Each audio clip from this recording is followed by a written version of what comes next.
something? What did she think was gonna happen? That I'd be in the hospital room, she's on the machine, and I'd be like talking to my brother, like, come on, do it, man, just pull it. Pull it, bro, just fucking do it. Mark, she's still talking. I know. But enough already, right? Let's wrap it up.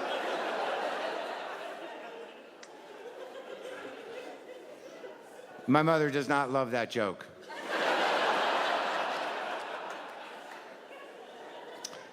You know, some people think that, like, comedy, it takes courage. I don't know if that's true. You know, I guess it is at some point. I don't even know if what I'm doing is comedy anymore. But I certainly don't have a lot of fear. But I'll tell you what, like, part of my process, I'll share it with you. Like, I don't write jokes, really. I write, you know, compulsive thoughts, you know, on Post-its. Now, these take courage because I do these while I'm driving. Now, this is more dangerous than texting because I need both hands. I got to hold the pad down on the wheel, then I got to write, and I got to focus on the important thought. So my life is put at risk and the life of others for these. So I figure I should share them since, you know, many lives were hanging in the balance. Don't get too crazy. All right, so this one just says, my comfort zone is uncomfortable. That's worth dying for, right? Right? It's worth dying. This one says, I want people to like me, I just want to know why they do. I think that was worth taking out a pedestrian or two. Oh, here's one. This is interesting. The monster I created to protect the kid inside me is hard to manage. Not a funny, but it's a thinker, right? It's a thinker. It kind of makes you think like, wow, that should be in a book with other things like that.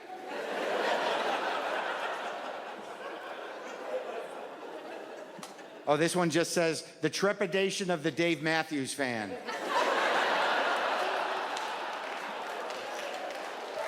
It's hilarious to me that people respond to just that. Because you know who you are. It's not easy for them. It's not easy. They can't be out with that. You know what I mean? You can't just put that into the world. You don't know how that's going to be received. Not good, generally. You know, the only place that Dave Matthews fan can truly be comfortable is when they're wearing sandals and cargo shorts, jigging around in an arena with other like-minded people. I hope these mushrooms aren't bunk again.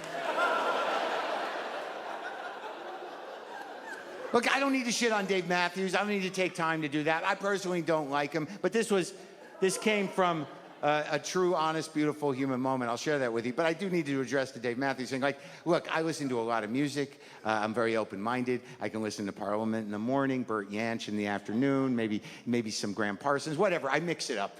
I'm not just dropping names to be hip. I have an open mind when it comes to music, but I cannot get through 2 of his songs. I can't get through, like, and I try. By midway through the second song, I get a type of boredom that's not even normal boredom. It's like, there's an edge to it. It's like an aggravated boredom. Like the boredom sets in and then I'm like, God, fuck, what the fuck, what, why? Like, I don't know what that is. But I know people like them, and you know, and good for you. And I know it's hard for you guys. It's very hard to defend that. And the moment that I had, which was kind of beautiful, was it was great. I was in Iowa City doing a gig. Oh yeah, it's a very interesting town. Like I've never seen a town more separated into like, you know, full-on sports meatheads and then the writers program. You know, so like there's just people that are just like, oh, we're gonna win. And then people like, oh, I'm still sad about David Foster Wallace. I'm never gonna get up. You know, like. And somehow there's a perfect yin-yang to the thing. This complete... Okay, so I'm getting coffee in Iowa City. There's a guy getting coffee in front of me. He's ordering. There's a barista there. And the guy ordering coffee says to the guy making coffee, what are you doing this weekend? The guy making coffee looks up and he's like, oh, I'm going to a concert. And then naturally the guy ordering coffee goes, oh, really? Who are you going to see? And then the other guy stood up and I saw it in his face.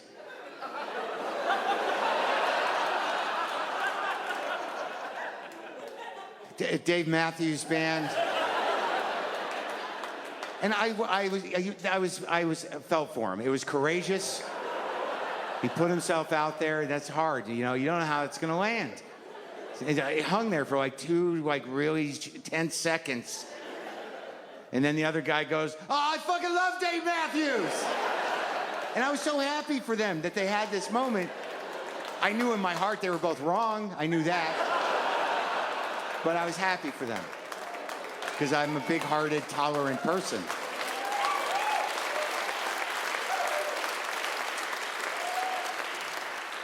Oh, yeah, this one. This one just says, I expect relief and life-changing impact from everything.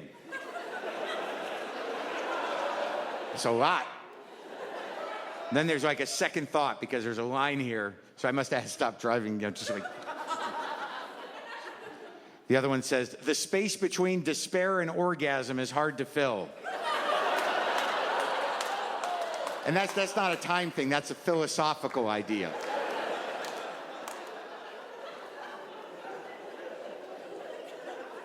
So,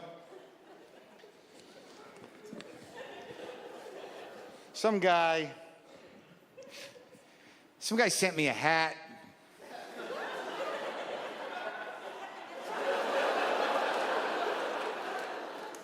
Sent me a hat, you know, like, look, I don't know how hat companies stay in business. You know, it was a gift, I guess, you know. Like, look, I know, I'm a guy. I've been the guy on the street, you know, just standing there, see a hipster guy with a hat, and you're like, oh, I gotta get a fucking hat. I've been that guy.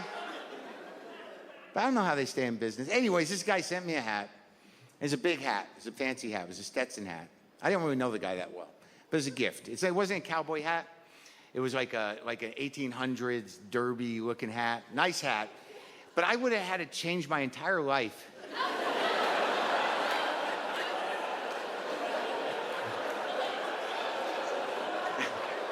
You know, to accommodate that hat.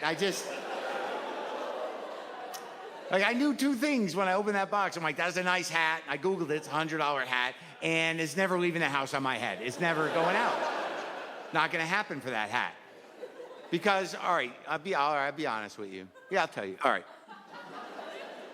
I've been the guy in a store that sells big, stupid hats, standing in front of a mirror with a big, stupid hat on, saying, oh, hell yeah, this is my hat. I fucking love this hat. Now, it's good and important that you have someone you love there at that moment to helpfully say, yeah, don't buy a hat. It's not gonna stop you though, because you're gonna be like, oh no, baby, this is my hat. Come on, you crazy? Look at this fucking hat. And then she'll say, all right, do what you want. Do what you want. And you buy that hat. You buy that hat, and the confidence that you had in front of that mirror doesn't even last 4 blocks. Out of the store. You walk out and you're like, why is everyone looking at my hat? It's too big? Am I not a big enough man to wear this hat? Well, did I just fuck up? Was she right? Is this a shitty hat? Am I a shitty person? Why'd I buy this hat? But now you're in, you've bought the hat, and you gotta go home. You're gonna have to make some decisions around that hat. Usually the first one is something along the lines of like, hey, you know, I think I'm just gonna make this a house hat. Yeah, I'm just gonna wear it around the house, maybe outside if I go outside. But you know, baby, it's too nice. I don't wanna lose it. Or, you know, scuff it up. You know, I'm just gonna wear it around the house. And she's like, uh-huh. Yeah, that's what I'm gonna do with the hat. And you do it. You eat breakfast in the hat. You know, sit on the couch, you listen to records, wearing your big dumb hat. Maybe you put it on naked to try to get her to like the hat. Like, what about now? And she's like, no, take it off. It's stupid. Dumb decision. And then eventually it starts working your brain, and you're like, yeah, why did I get this hat? And that's the day it becomes a wall hat. You're like, I don't want to throw it out. It's so nice, I'm gonna hang it up like a picture. And you put a nail in the wall and you hang up your stupid, nice hat with the other artwork on the wall. It's a wall hat. People come over, they're like, it's a nice hat. You wear that? Not anymore, it's too nice.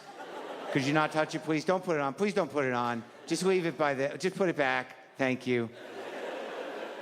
It stays up on the wall a while until one day you realize, maybe in the middle of a bowl of cereal, you're like, why is that up there? That was a mistake. That was a shitty decision. That's a little shame gallery. Why do I have to be reminded that I bought that dumb fucking hat every day when I sit at this table? Fuck that hat. And that's the day it becomes a closet hat. That's officially closet hat day. It can stay in there for a long time, years even.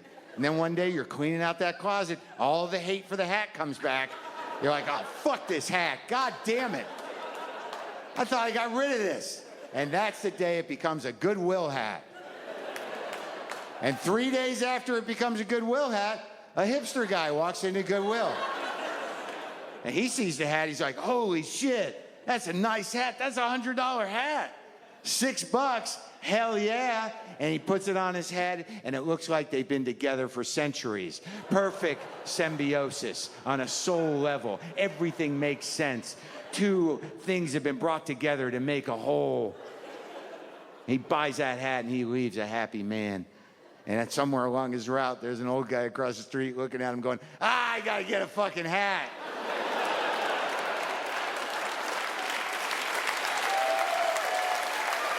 And that is how the hat companies stay in business. Wow, I think I just wrote a children's book. The Hat by Marc Maron. This is my favorite book my mom got me. It's about a stupid, silly, sad man who wants a hat. He's in this store and he wants to get a hat, but she doesn't want him to. She doesn't even really like him. But he gets the hat anyways because this man is a stupid, silly, sad man. And then he leaves the store and he keeps getting smaller and smaller and smaller until it's just a hat on the ground. And then he just shows up at home. I don't even know how that happened. He's so silly. And then he says, I'm just gonna wear the hat in the house. Then why did you buy it, stupid?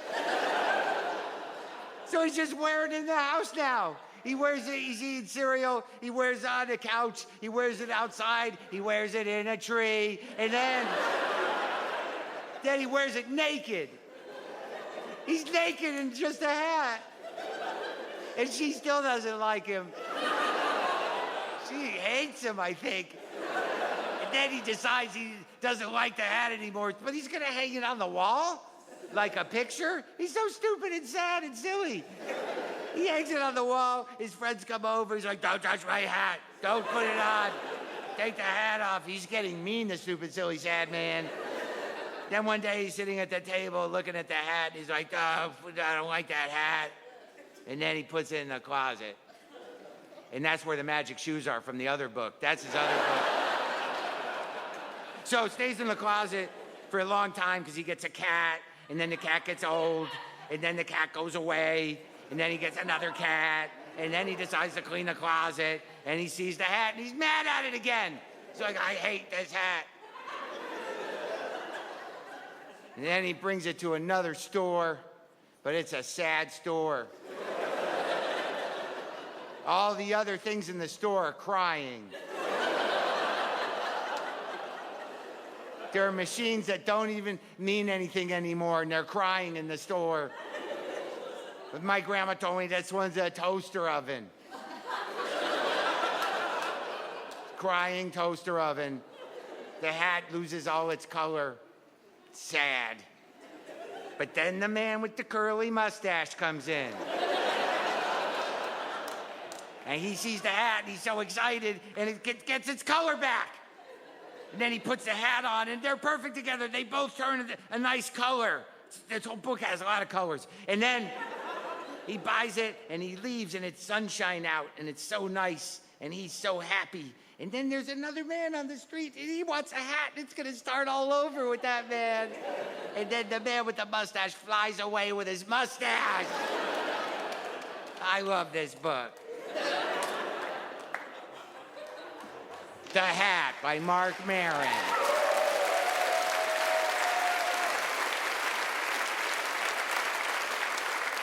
Okay, let's get down to it. So